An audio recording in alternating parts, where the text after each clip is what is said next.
Hello and thank you for taking the time to watch this video. Today, we'll be covering part 2 on the various kings of Rome. To the north of Roman lands existed a group called the Etruscans. They lived in Etruria, which is modern Tuscany. Their language had a Greek form of script, but the tongue was not Indo-European. This contrasted them against most Mediterranean and Middle Eastern societies. The language origins yet remain unknown and the language is not fully deciphered. They likely came from the Turkish coast, the result of aristocrats looking to expropriate more land, trade, and power. Regardless, the Etruscans were highly advanced with an urban society consisting of merchants and craftspeople. Each city in the Etruscan League was ruled by a king or lockmate. This empire spanned from central and northern Italy to parts of Campania. Rome remained independent, but was heavily influenced by Etruscan art, architecture, and religious practices. It seems as though women were respected members in Etruscan society. They had personal and family names, contrasting them against the Romans. From this advanced civilization came Rome's last three kings: Lucius Tarquinius Priscus, Servius Tullus, and Lucius Tarquinius Superbus. Tarquinius Priscus was not of Etruscan descent.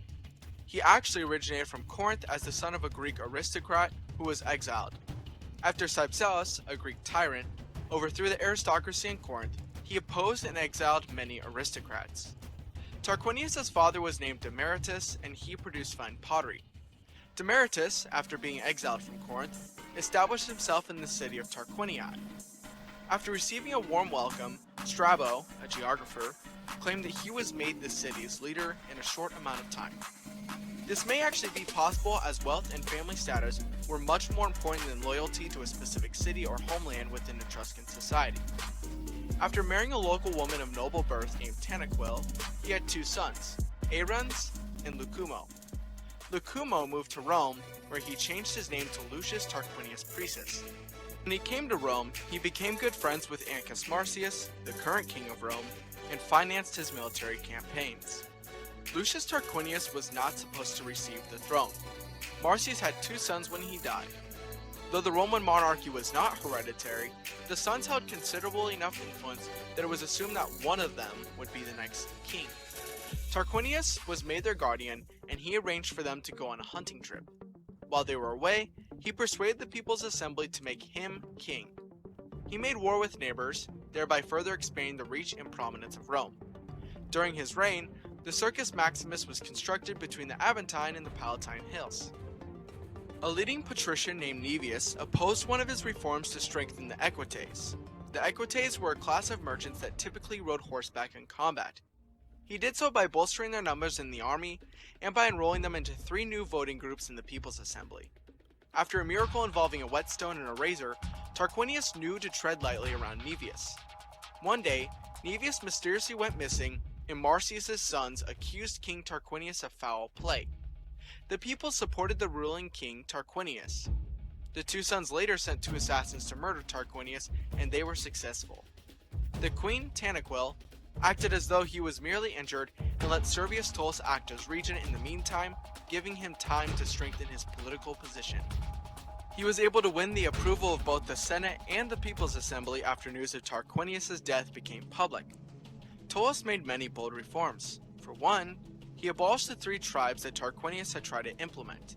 And second, he removed 30 curiae and replaced them with territorial tribes. Each of these tribes was responsible for local defense, taxation, and soldiering. He also had a regular census. The population of Rome at the time is controversial, but it is estimated to be around 35,000. He increased the power of the rich at the expense of the poor, but democratic votes still existed. Rome became a force to be reckoned with under Tullus's reign, as marked by his bold war against the Veii, the richest city of the Etruscan League. Lucius, one of Marcius' sons, stirred up trouble again.